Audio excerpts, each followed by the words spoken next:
Алхамдулиллах, уассалату уассаламу аля расулилlah. Ассаламу алейкум, құрметті жамағат.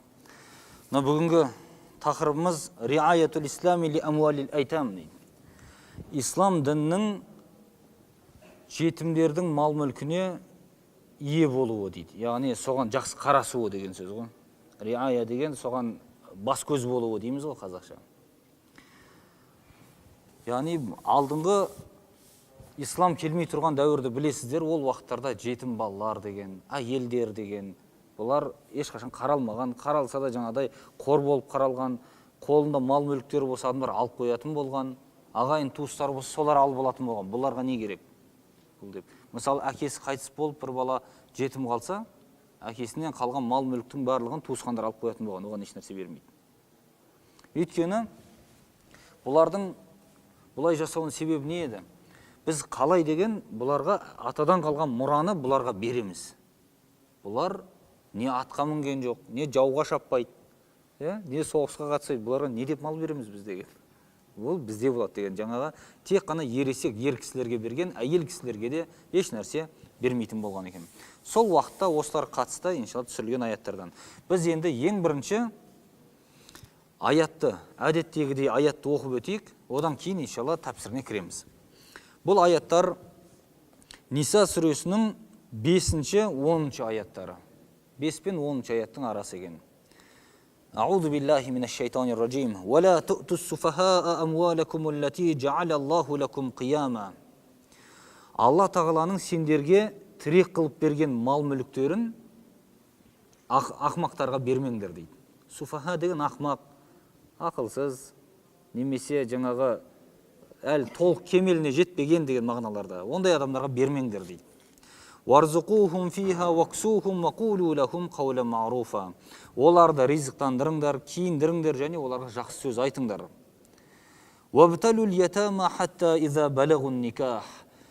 Жетім балалар үйленетін жасқа жеткенше дейін оларды сынаңдар дейді. Яғни тексеріп көріңдер. Фа ин анастум минхум рушдан фадфау илейхим амуалахум. Егер олардың руштқа жеткендіктерін көрсеңдер дейді. Рушт дегеніміз ақ пен қараны айыруы, мал мүлікті дұрыс қолдан алуы. Сондай бір дұрыс қолданылатын шамаға жеткен болған көрсеңдер, онда мал дүниелерін беріңдер дейді. Онда мал дүниелерін беріңдер дейді. Вала таъкулуха исрафа ва бидарун ай якбару.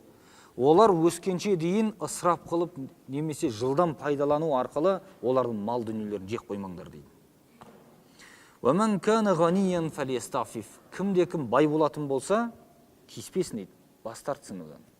Мал дүниесін. Яғни, жетімнің мал қолыңызда тұрса, бай адам болсаңыз, өзіңіздің ризық насибеңіз бар, дейтін жұмысыңыз бар, ақшаңыз түсіп тұрған. Ананың мал дүниесіне тиіспеңіз дейді. وَمَنْ كَانَ فَقِيرًا. Ал кімде-кім кедей болатын болса, فَلْيَأْكُلْ بِالْمَعْرُوفِ дейді. Оны ең көркем түрде жесін. Мағруф деген әдетке сай. Адам қаншалық мұқтаж болатын болса, соншалық дәрежеде соның мал мүлкінен жеуге рұқсат етіледі екен. فَإِذَا دَفَعْتُمْ إِلَيْهِمْ أَمْوَالَهُمْ فَأَشْهِدُوا عَلَيْهِمْ. Егер оларға малларын, мал мүліктерін қайтарған болсаңдар, онда куәгер келтіріңдер дейді. وَكَفَى بِاللَّهِ حَسِيبًا. Алла тағала есебін алуға жеткілікті. لِلرِّجَالِ نَصِيبٌ مِمَّا تَرَكَ الْوَالِدَانِ وَالْأَقْرَبُونَ. Ер кісіге ата-анасынан және ағайын туыстарынан қалған мұрада ақысы бар. Валин нисаи насибу мимма таракал валидани вал aqrabun. Және әйелдің де әке шешесінен және туыстарынан қалған мұрада ақысы бар. Мимма қалла минху ау касур. Ол аз болсын, көп болсын, бәрібір оның әйел кісінің ақысы болады екен ол жерде. Насибан мафруда. Бұл үлес бекітілген дейді. Алла тағаланың парыз еткені. Демек не екен? Атадан қалған мұрада ер кісінің де, әйел кісінің де ақысы бар екен. Тіпті туысқанның да ақысы бар деген сөз. Енді бұл мирас бабына кіреді бұл мәселелер. Аятты бітірейік. وَإِذَا حَضَرَ الْقِسْمَةَ أُولُو الْقُرْبَى وَالْيَتَامَى وَالْمَسَاكِينَ. Ал мынау жаңағы үлестіру мәселесі. Ата-анадан қалған мирасты үлестіру мәселесіне келген кезде бұл жерде туыстар, жетімдер және міскіндер бар болса, фарзуқухум минху. Одан оларды ризықтандырыңдар дейді. Бос қайтармай бір нәрсе беріңдер оларға да дейді. Вақулу лахум қаулан маруфа. Және оларға ең көркем сөзді, ең жақсы сөз сөйлеңдер дейді. Сөйлеген уақытта. мынаны ал деп жаңағыдай Алла берекесін берсін деген сияқты бір дұрыс сөздермен қайтару керек екендігі. وَلْيَخْشَ الَّذِينَ لَوْ تَرَكُوا مِنْ خَلْفِهِمْ ذُرِّيَّةً ضِعَافًا خَافُوا عَلَيْهِمْ.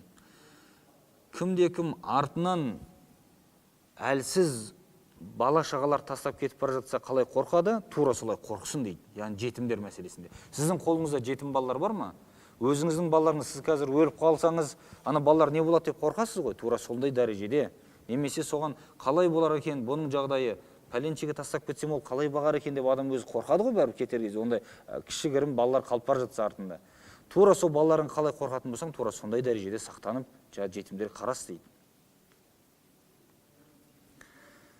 فَلْيَتَّقُوا وَلْيَقُولُوا قَوْلًا سَدِيدًا. Және Алладан қорқып дұрыс сөз сөйлесін дейді. Дұрысын айтсын дейді.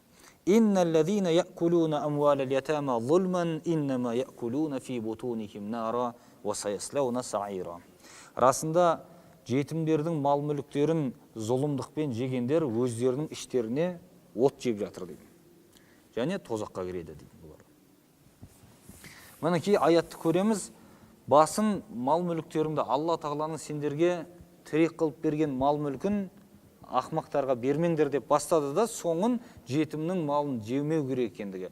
Жетімнің малын зұлымдықпен жегендер, өздеріне от жегендер, олар тозаққа кіреді деп аятты бітірді. Мінекей бұл аяттарды көреміз.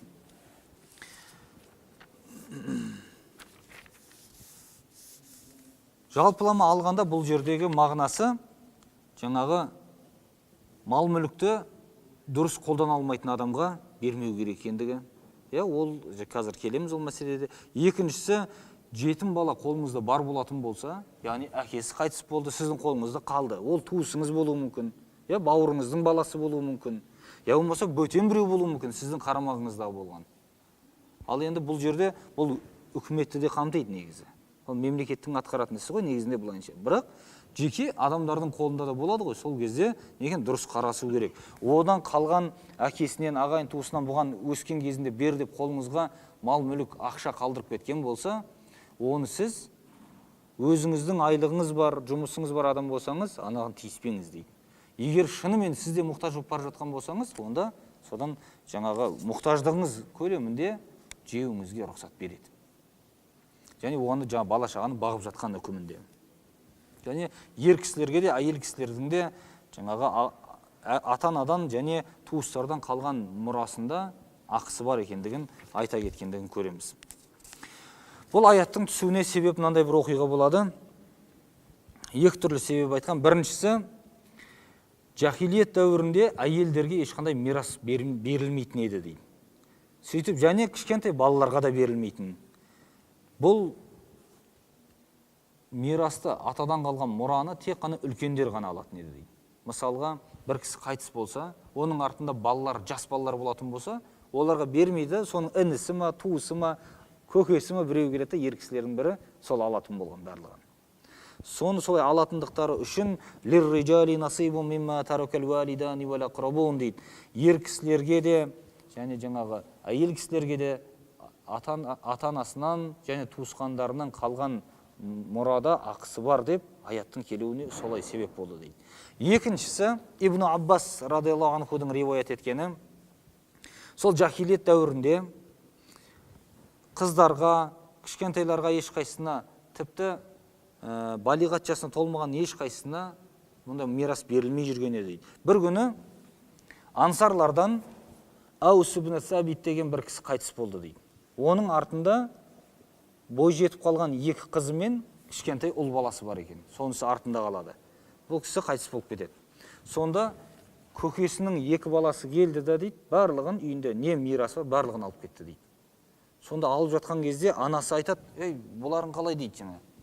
Біздің халіміз кейін не болады? Онда бұлай келісейік дейді. Мына екі қызымды екеуің алыңдар, үйленіңдер дейді. Енді баға алмайтында шама келген тұр, барлығын жаңа кісілер алып жатыр. Сонда қыздарының түрі, реңді сұлу емес екен ешқандай да.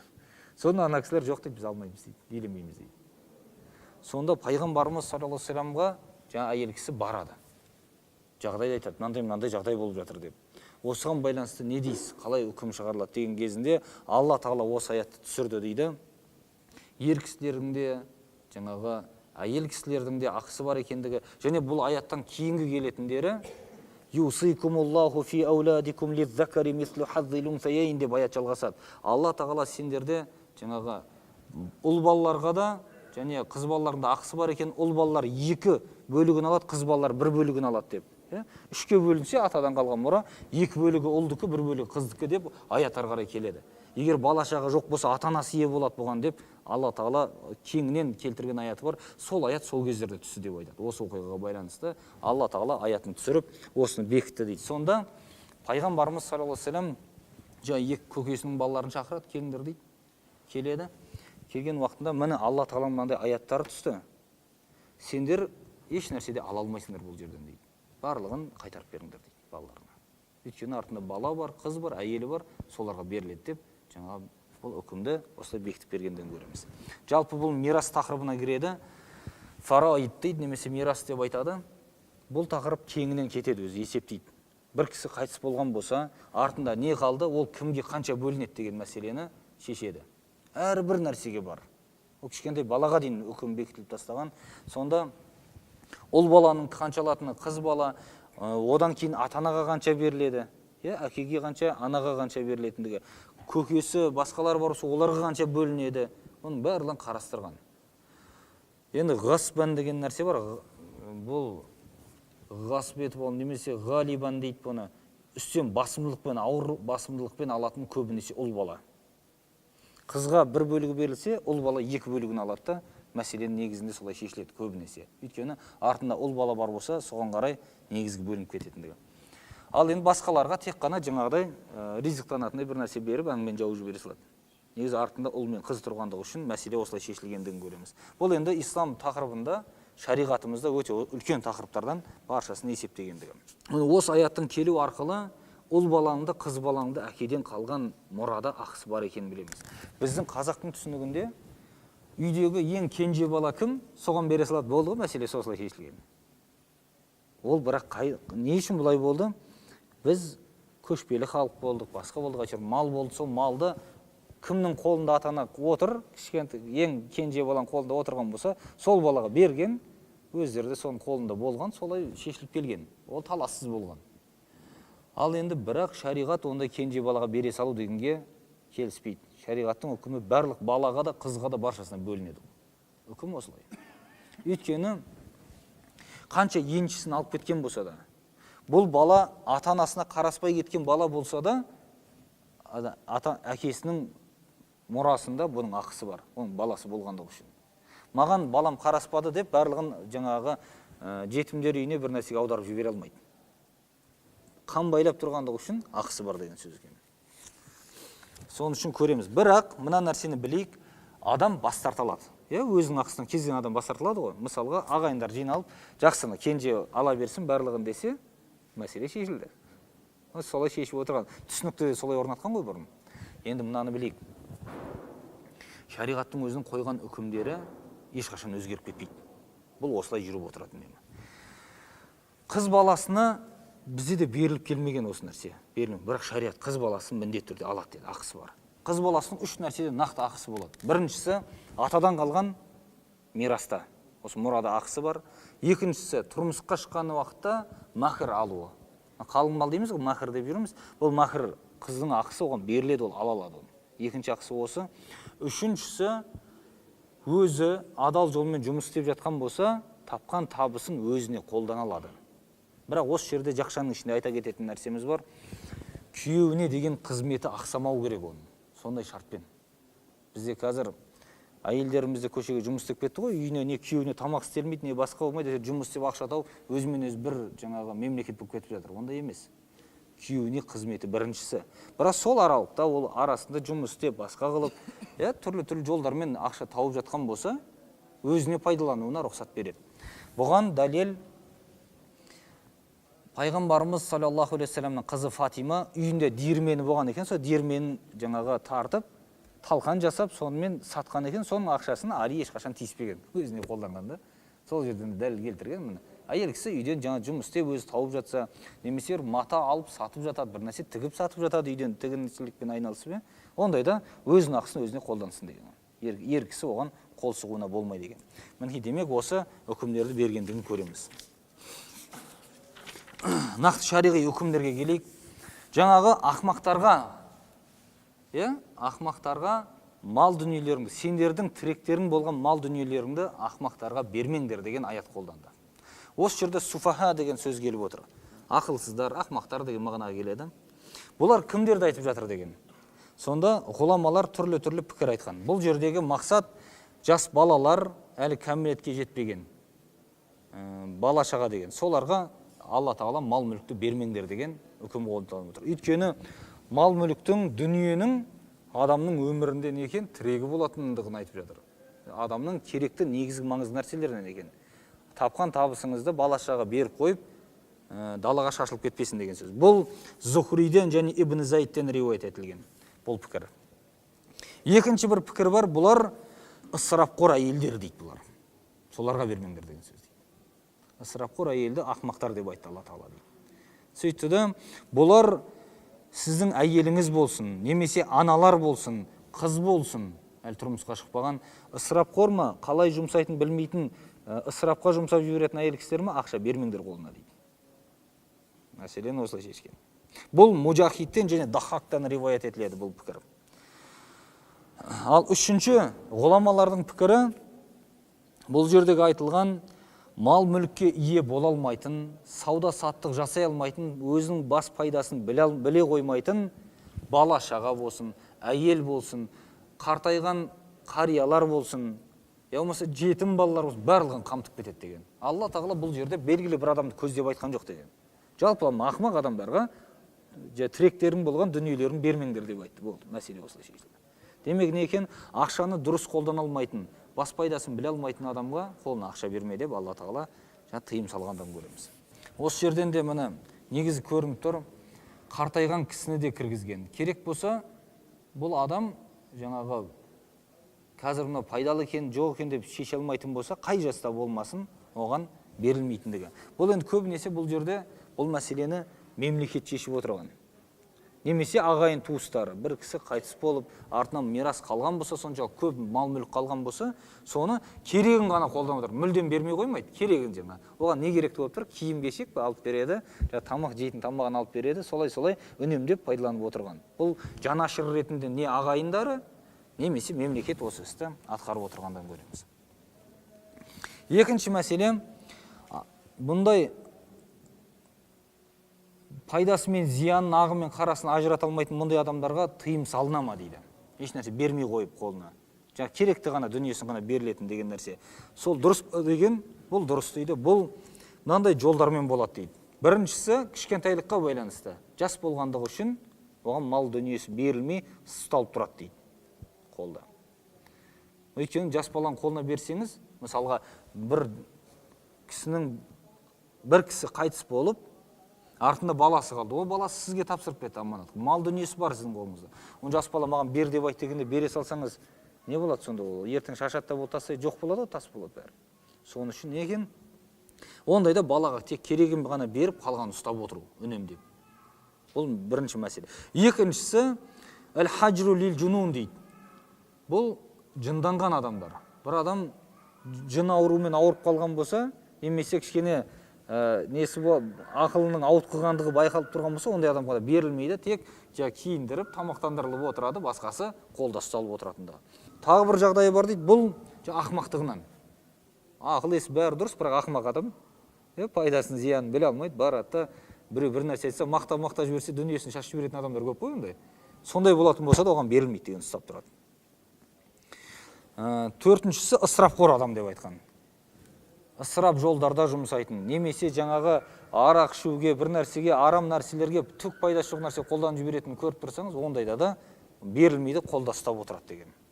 Құран кәрімнің аяты да осыны көрсетеді. Вабталул ятама хатта иза балагун никах деген. Жетім балаларды үйленетін жасқа жеткенше дейін оларды сынаңдар дейді, сынап көріңдер қалай екен. Тексеріп көресіз. Шынымен мал дүниені дұрыс қолданылады, үнемдей алады, бас пайдасына шеше алатын адам болатын болса, мал дүниесін тапсыру керек болады.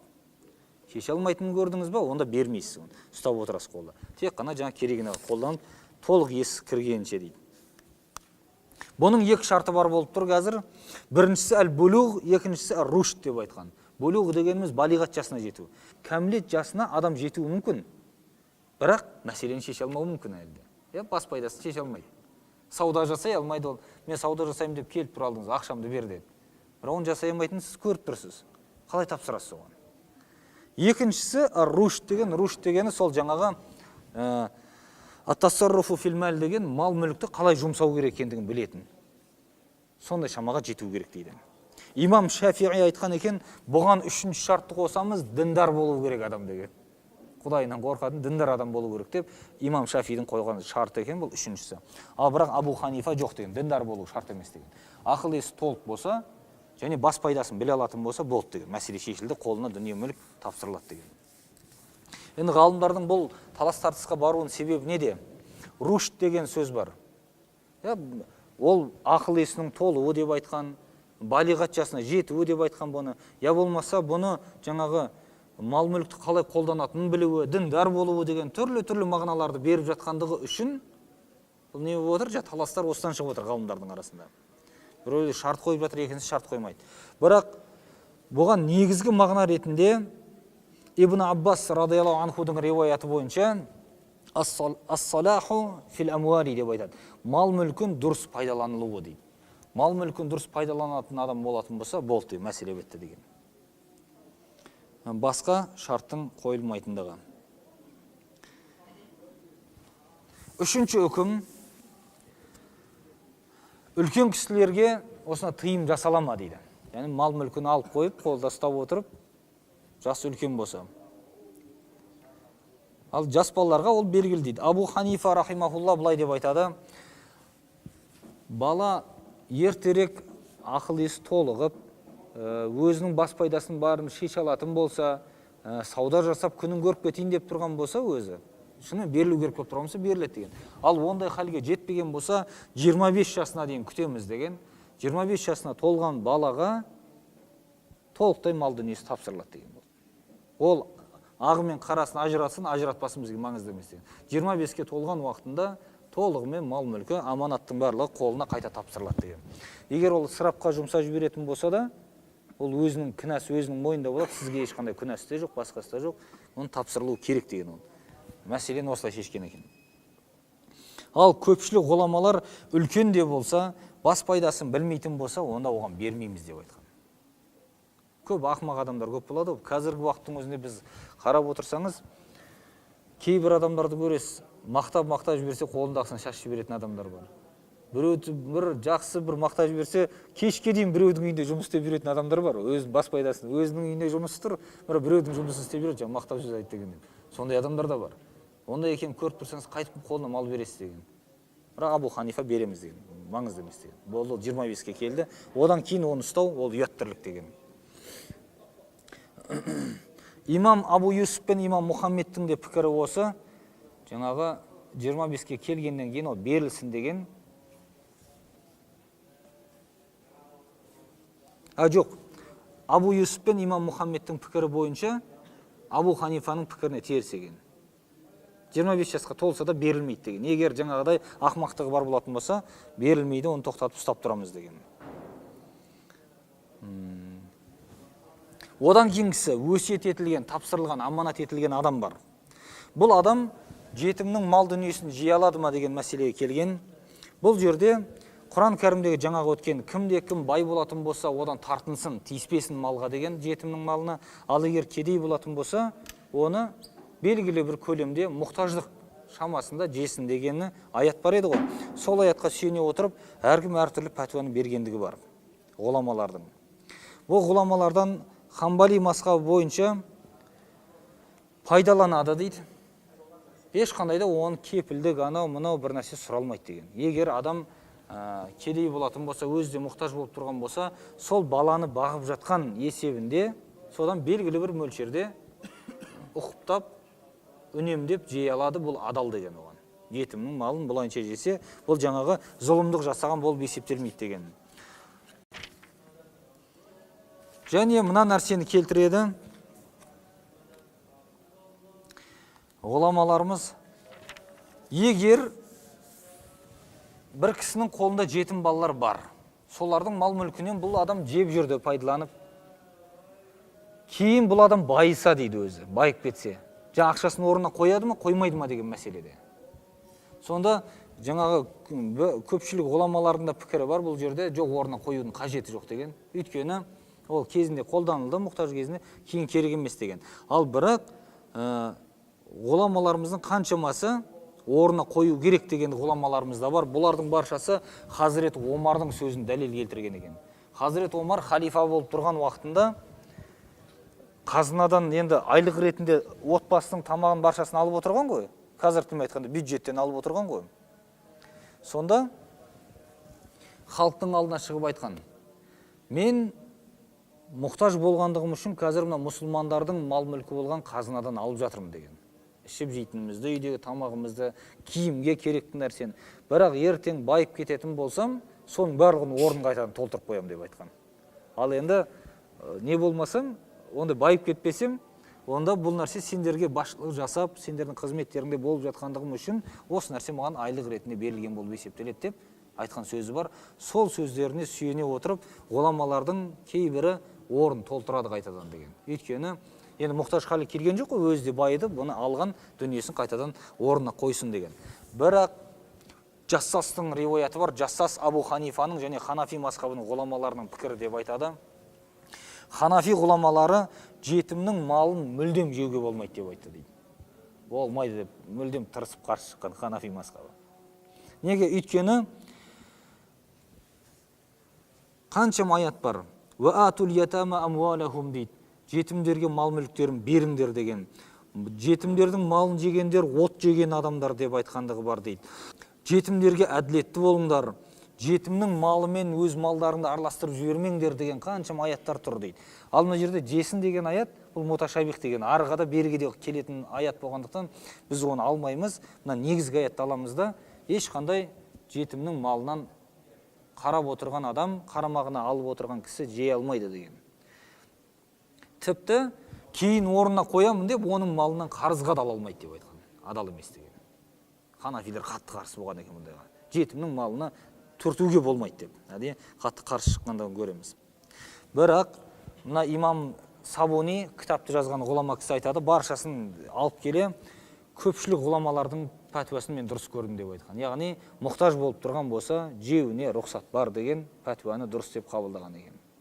Ханафи ғұламаларымыз оған қарсы екен. Қазір мынандай нәрсені жасап жатқан кісілер де болады. Жетімдер үйінен барып, 5-6 баланы алсаңыз, үкімет әрқайсысына мынанша ақшадан бөледі екен, соны жұмыс істемеймін, соны ішіп жеп отыра берем деген ойда болуы мүмкін. Шариғатқа бұл теріс түседі. Жетімнің малын баланың өзіне ғана қолдану керек деген. Егер жаңадай мұқтаж болып тұрсаңыз, енді мұқтаждығыңызға байланысты бәлкім рұқсат берер. Ал бірақ жұмыс істеместен сол ақшаны енді ішіп жеп отыра береміз деп адам ондай план жасай алмайды деген сөз. Ондай жоспарыңызды жасай алмайсыз. Өйткені бұл нәрсе оны бағып отырған, қамқоршы болып отырған кісіге бұл харам етіледі деген. Сол нәрседе есептеуіміз керек. Жетімнің малы деген өте қиын нәрсе. Ол кейбіріміз арамызда болуы мүмкін, жетімдер үйінде жұмыс істейтін өзіміз, не ағайынымыз болуы мүмкін. Ана балаларға келген нәрсені үйге ұстап беруі мүмкін. От ұстап беріп жатыр деген сөз. От. Бір-бірден ауызыңызға от салып жатыр деген сөз. Қиын нәрсе бұл. Өйткені жетімнің ақысы деген Алла Тағала далаға қалдырмайды. Панасы жоқтардың панасы Алла деп айтқан. Жетімнің иесі жоқ болған деп жаңа оған үстемдік жасай алмайсыз. Алла Тағала оған пана болады. Ертең есепті Алла алады деген сөз. Соның үшін жетімнің малына сақ болу керек.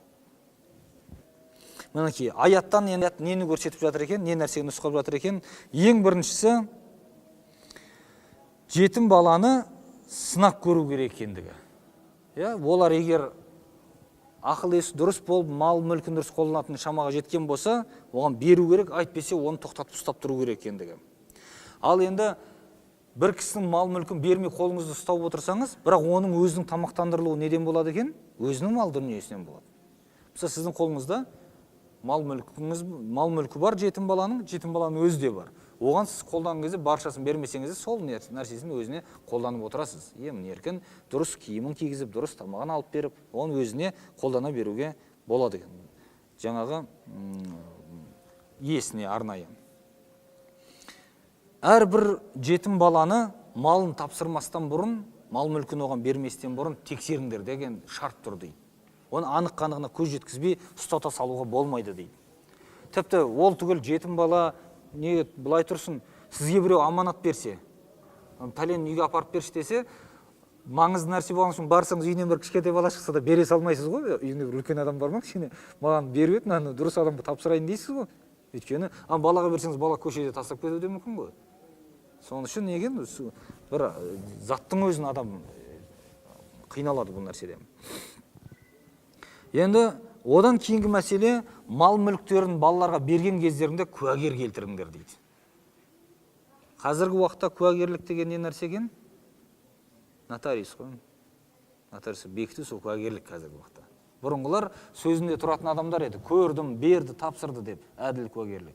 Ал жаңағы жалған куәгерлік жасайтын адамдарды, олардың жазасы сұмдық беріліп отырған. Ешқашан елдің алдына шығарып мазақ қылып, оны тіпті жаңа жаза беріледі бір.